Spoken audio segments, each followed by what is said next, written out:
Vaiana 2 s'est achevé sur une fin passionnante et nous, les fans, attendons avec impatience le troisième film.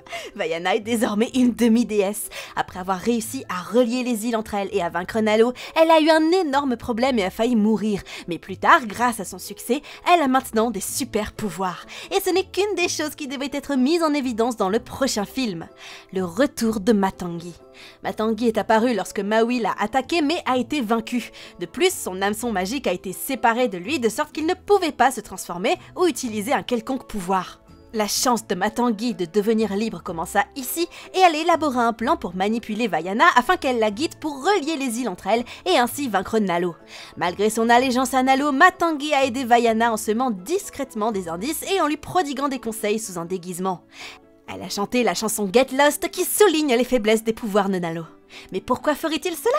Parce que la dette de Matangi envers Nalo n'est qu'une illusion. Bien qu'elle serve extérieurement d'exécutrice à Nalo, son désir de liberté la pousse à guider Vaiana, même si cela implique de trahir Nalo. Après tout, cela ne semble pas injuste car elle a été maintenue dans un tel endroit qu'elle pourrait facilement trouver un moyen de s'échapper. Grâce à ses conseils, Vaiana a réussi, mais jusqu'à la scène post-crédit, nous n'avons eu aucune nouvelle de Matangi. Dans cette scène, Matangi apparaît devant Nalo. Elle agit comme si elle ne savait pas comment il a été possible de le vaincre. Bien que Nalo ait été très en colère contre elle et qu'il lui ait même lié les mains, il veut se venger. À ce stade, on ne sait pas vraiment quel camp Matangi a pris. Au début, elle était une méchante, plus tard elle a guidé Vaiana vers Nalo et maintenant elle se présente devant Nalo. Il y a deux possibilités. La première est que Matangi fasse semblant d'aider Nalo tout en avertissant Vaiana et en se battant de leur côté, parce que, en fin de compte, elle ne veut pas être contrôlée par une personne aussi égoïste. La seconde est qu'elle devra aider Nalo à se battre à ses côtés pour vaincre Vaiana et son équipage, car c'est peut-être ainsi qu'elle pourra retrouver sa liberté accordée par Nalo. À la fin de la scène post-crédit, nous voyons également que Tamatoa est de retour. Comme on l'a déjà vu dans le premier film, Tamatoa est un collectionneur obsessionnel qui se pare de trésors précieux, de l'or, des artefacts et tout ce qui brille. Vaiana et Maui ont eu beaucoup de mal à lui reprendre le cœur de Te Fiti. Dans le deuxième film, nous voyons qu'il a perdu toutes ses affaires. C'est peut-être ce qui l'a poussé à rejoindre l'équipe des Vengeurs. Qui sait? En savoir plus sur les dieux et les demi-dieux. En considérant toutes ces informations, je ne comprends pas vraiment pourquoi les autres demi-dieux et dieux n'empêchent pas juste Nalo de créer le chaos et d'obtenir tous les pouvoirs qu'il peut au maximum. Jusqu'à présent, nous avons vu différents demi-dieux et dieux. Nous connaissons déjà Maui et Vaiana. Puis il y a l'océan, l'esprit de la mer, Te Fiti, la mère de l'île, Teka, le démon du feu et de la terre, et enfin il y a Matangi et Nalo. Bien qu'il y ait beaucoup de créatures puissantes et magiques, nous ne les avons pas vues interagir entre elles, et plus particulièrement avec les dieux. Comme les intentions de Vaiana sont très bonnes, je ne pense pas que les dieux hésiteraient à l'aider et à la guider pour mettre fin au plan destructeur de Nalo. Nous devrions certainement apprendre plus d'informations sur les dieux et les demi-dieux, mais qu'en pensez-vous? La sœur de Vaiana. Simea est très mature et courageuse pour son jeune âge. Toute petite, elle admire le courage et l'indépendance de Vaiana et montre un lien affectif profond qui va au-delà d'un simple attachement enfantin.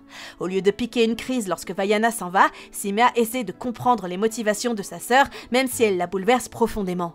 Elle affronte ses peurs, exprime honnêtement ses sentiments et trouve encore la force de soutenir le voyage de Vaiana en lui offrant un souvenir significatif. Après le premier film, Vaiana 2 comportait un saut dans le temps au début. Compte tenu de l'âge de Simea, c'est probablement 3 ans après que Vaiana ait résolu le problème du cœur de Te Fiti. Je ne vois aucun problème à ce que le troisième film comporte un autre saut dans le temps. Cela signifie qu'elle aurait environ 6 ou 7 ans. Cela dit, Simea pourrait commencer à ressentir le besoin de se montrer ou de prouver sa valeur à sa grande sœur Vaiana. Lorsque les méchants se rassemblent pour se venger, elle pourrait participer à la mission ou même rejoindre secrètement l'équipage de Vaiana. À un moment donné du film, les méchants peuvent utiliser Simea pour la menacer d'arrêter. Vaiana ayant toujours réussi ses missions, il est évident que les méchants ont besoin de plus que de simples pièges, sans oublier qu'elle est maintenant une demi-déesse plus forte que jamais. Les nouveaux pouvoirs de Vaiana. Dans le scénario du deuxième film, la transformation de Vaiana en demi-déesse est attribuée à son héroïsme et à son altruisme extraordinaire lors de sa mission visant à rétablir l'équilibre des îles.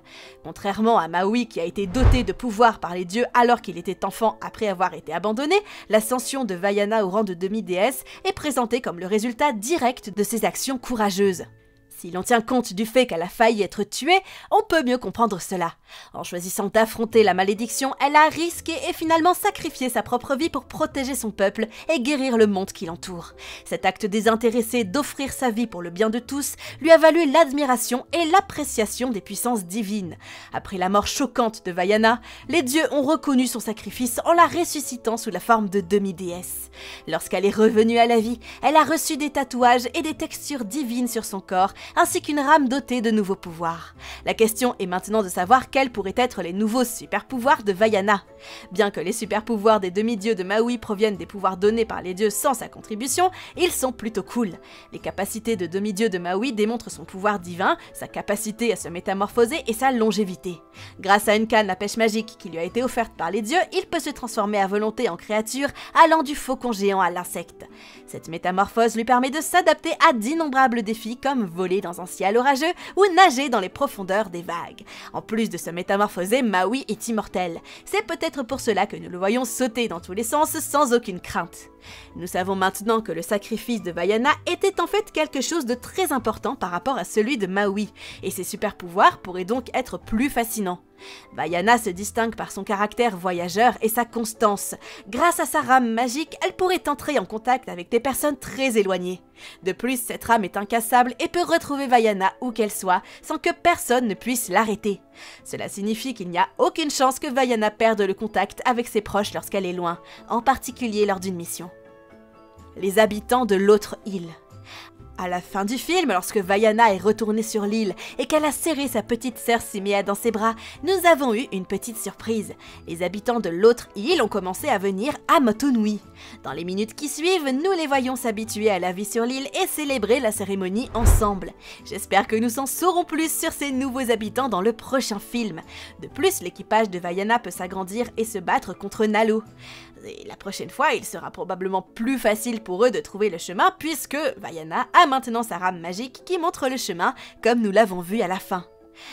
Et vous, que pensez-vous qu'il pourrait se passer dans le prochain film de Vaiana qui serait déjà en cours de production? Quel pourrait être le plan de Nalo? Par ailleurs, Matangi est-elle un méchant ou non? Dites-le moi dans les commentaires. N'oubliez pas de vous abonner à la chaîne si ce n'est pas encore fait, d'aimer la vidéo si elle vous a plu et de me faire part de tous vos petits commentaires parce que ça fait toujours plaisir. Sur ce, je vous donne rendez-vous très bientôt dans la prochaine vidéo. C'était Romane, à plus!